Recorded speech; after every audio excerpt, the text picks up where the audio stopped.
Hello, beautiful black people. I hope that all is well in your world, and this day become a very, very successful day for you and all of your wonderful, wonderful black loved ones. Beautiful black people, know this. Here at the Thrasher Way, we do not hate white folks. Rather, we are on a mission. We have a duty to play a part in liberating the minds of black folks.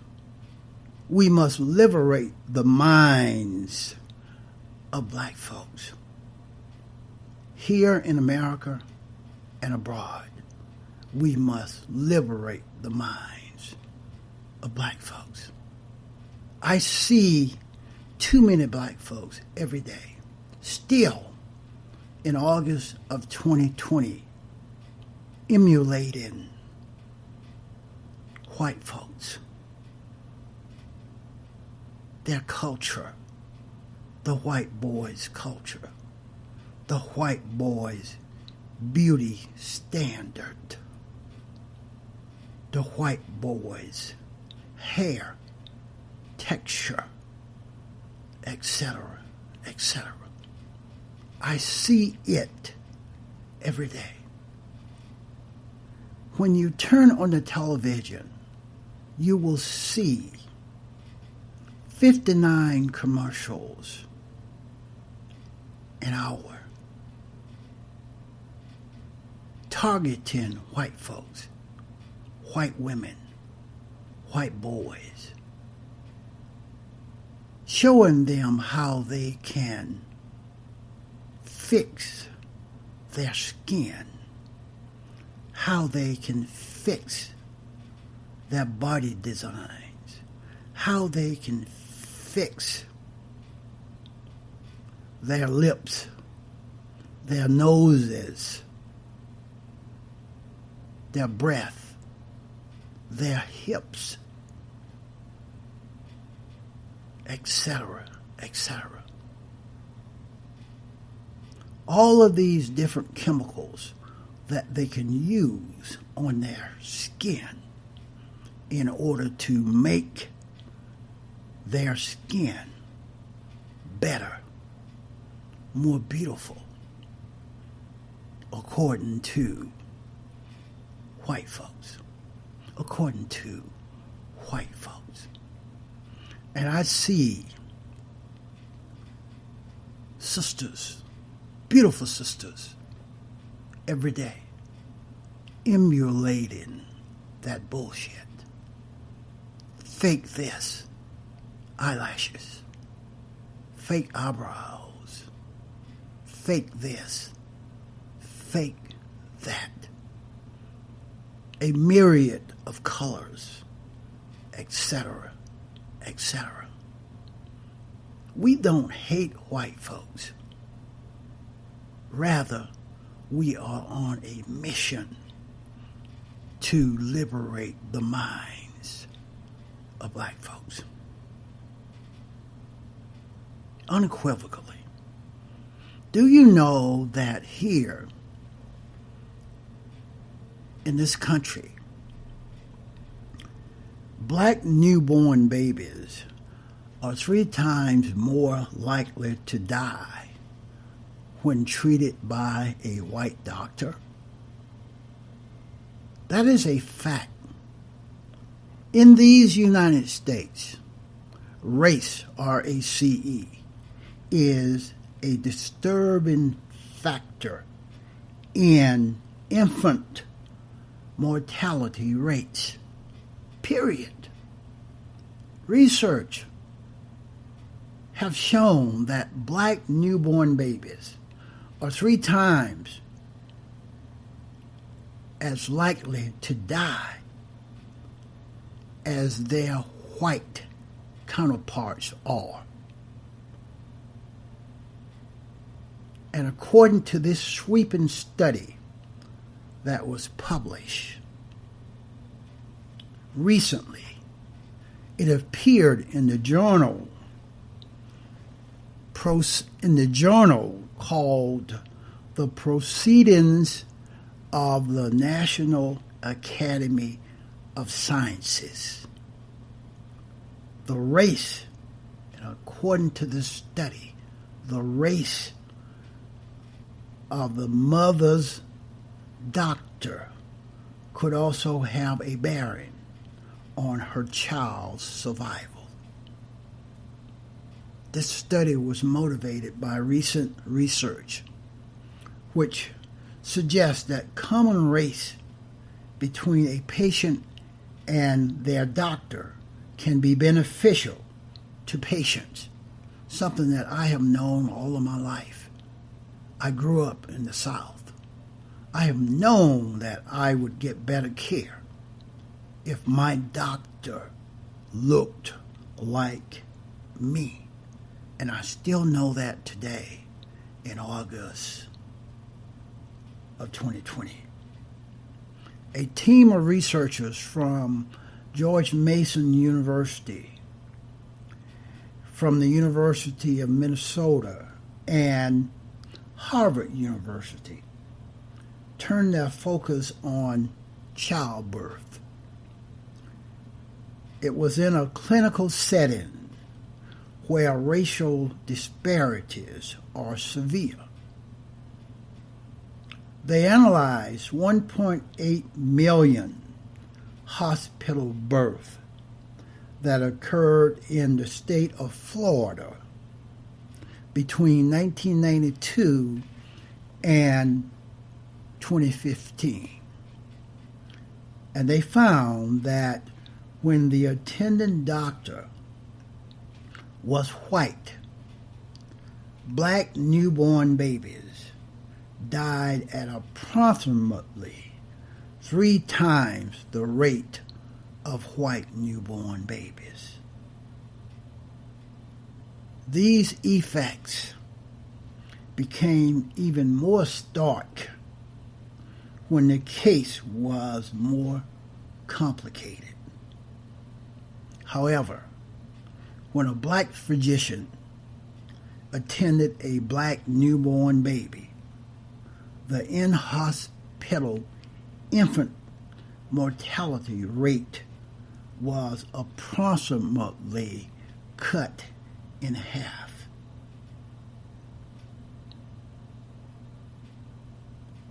And these findings showed that the doctor's race, RACE,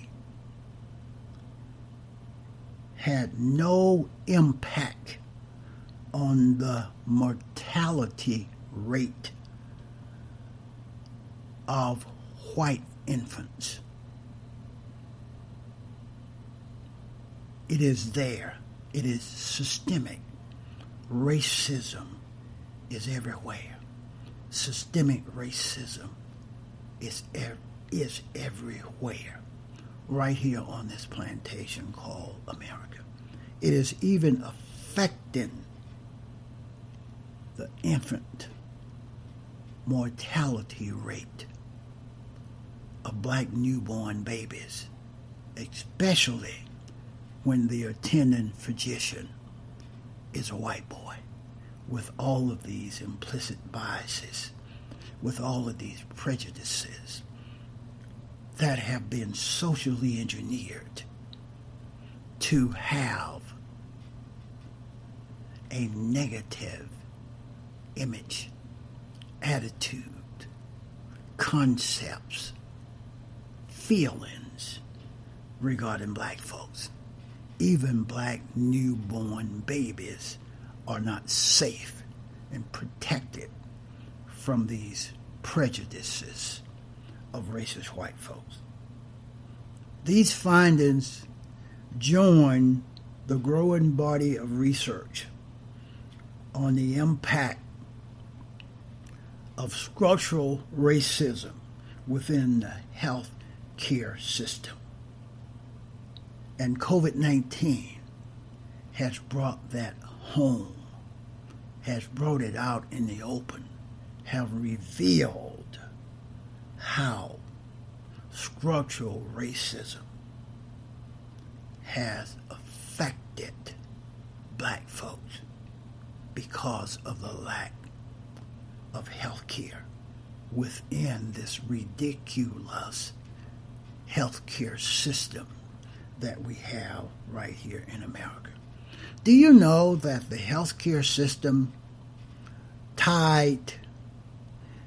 Do you know that racist white folks,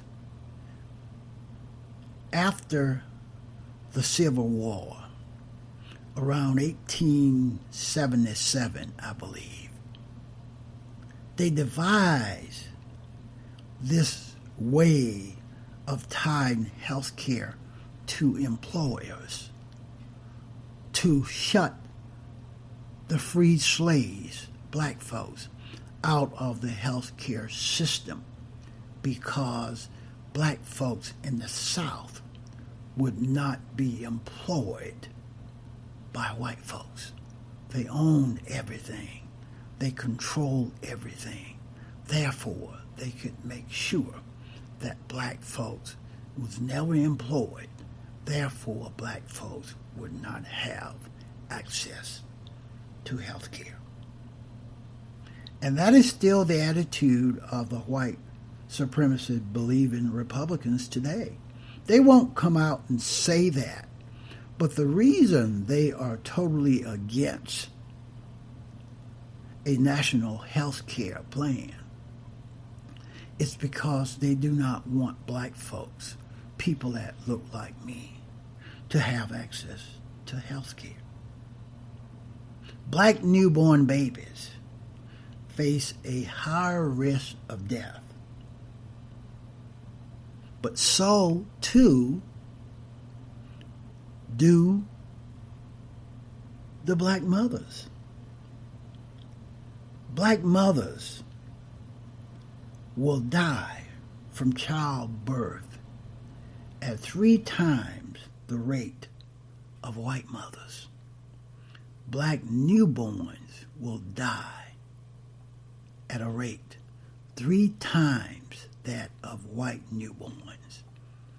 Black mothers will die at a rate 3 times that of white mothers when given childbirth.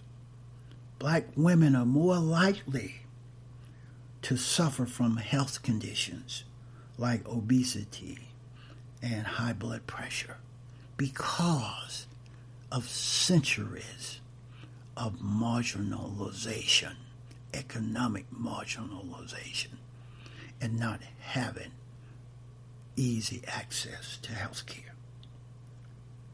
Most experts still blame the myriad of manifestations of structural racism, discrimination, implicit biases of racist white folks. They've all been socially engineered to hate black folks.